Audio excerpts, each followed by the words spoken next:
síðustu helgi þá var dagur kvenfélagskonunnar en þann 1. febrúar ár hvert þá fólk hvatt til þess að kynna sér starfsemi kvenfélaganna í landinu. Og þó dagurinn sé nú liðinn, þá nú samt sem að mætt hér í kaffi til 2 kvenfélagskvenna á Húsavík. Segið mér aðeins frá ykkar kvenfélagi.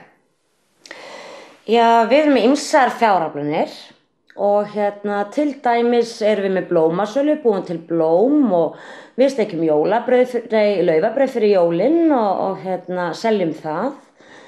Við rekum kaffihús fyrir heldri konur hér á svæðinu og já, ýmislegt fleira. Já, við erum til dæmis eitt af elsta kvenfélagi landsins. Ég man ekki hvort það 1 eða 2 eldri en við, en ég ætlaði að gáða því, ég glemdi. En það dálítið, búin að starfa óslitið. Varum 120 ára á næsta ári. Já. Nú einmitt 145 ár síðan fyrsta kvenfélagið var stofnað. Haldið þið að starfsemi kvenfélaganna sé jafn mikilvæg nú til dags og þá? Já, tvímælalaust. Hún jafn mikilvæg en hún líka ansi mikið breytt. Þetta náttúrulega allt öðruvísi eða sem sagt þörfin á þessari starfsemi sem var félagsskapur kvenna auðvitað annar í dag heldur en var þá. En þörfin fyrir þessa hjálpsemi og það sem við erum auðvitað vinnum að og allt okkar fer til líknarmála, hún alveg til staðar og hún eykst frekar í dag. Algjörlega. En þið segja að þið standið fyrir ýmsum fjáröflunarverkefnum. Ég veit að þið voru til dæmis að gefa fé til leikskólans til iPad-kaupa. En ykkar nýjasta fjáröflun nú nokkuð kannski óhefðbundin. Þið voruð að láta prenta dagatal þar sem að félagskonur eru létt klæddar. Segja okkur aðeins frá til þessa dagatals. Það náttúrulega kannski svolítið skemmtilegt líka vegna þess að þetta var svo óvænt, kom svona óvænt. Þetta var ekki þetta fjallað í stjórn kvenfélagsins og það var ekki tekin ákvörðun þetta að gera þetta. Þannig að við vorum í þorrablótsnefnd, við höldum alltaf þorrablót hér við þjóðstjórstum þorranum, við erum fyrstu helgin og undan þorra, byrjun og okkur vantaði skemmtiatriði. Myndum þá að við höfum farið inn í Freyvang og séð dásamlegt leikrit hjá dagatalsdömunum þar og heilluðust mjög mikið og ætluðum að gera skemmtiatriði úr þeirri ferð. Í stuttu máli, það endaði sem dagatal.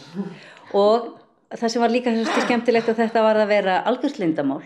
Við gátum ekki tala við nema ákveðin hóp kvenna og allir sem á þessu komu voru algjörlega bundnir þagnaðareyði og svo var þetta sem sagt frumsýnt á þorrablótinu og viðbrögðin kom okkur verulega óvart.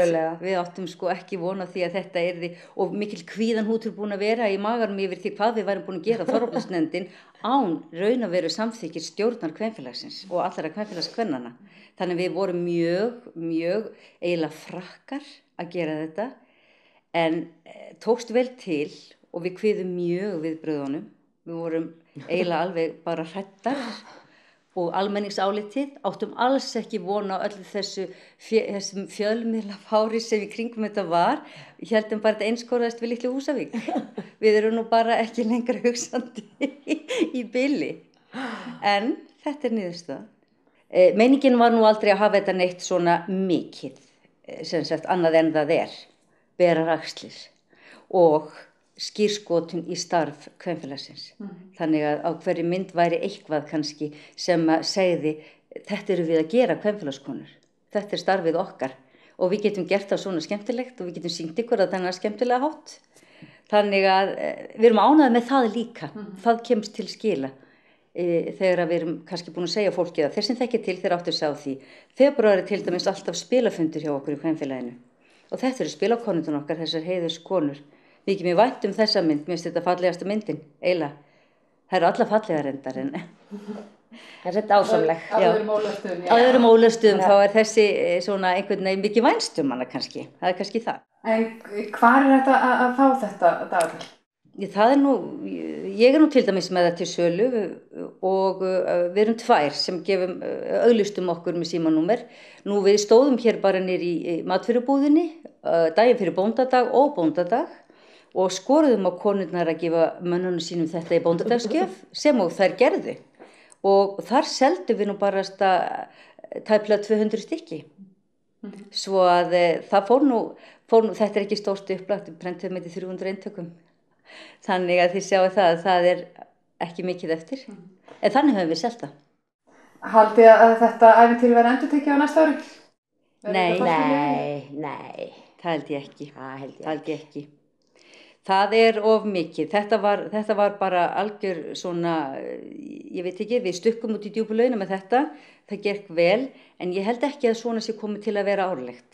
Ekki hjá kvenfélaginu. Nei, það held ég ekki.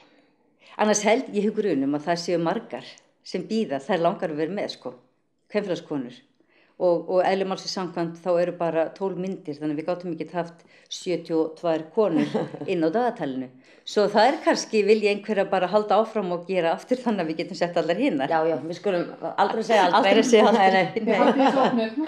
Þetta opið, já.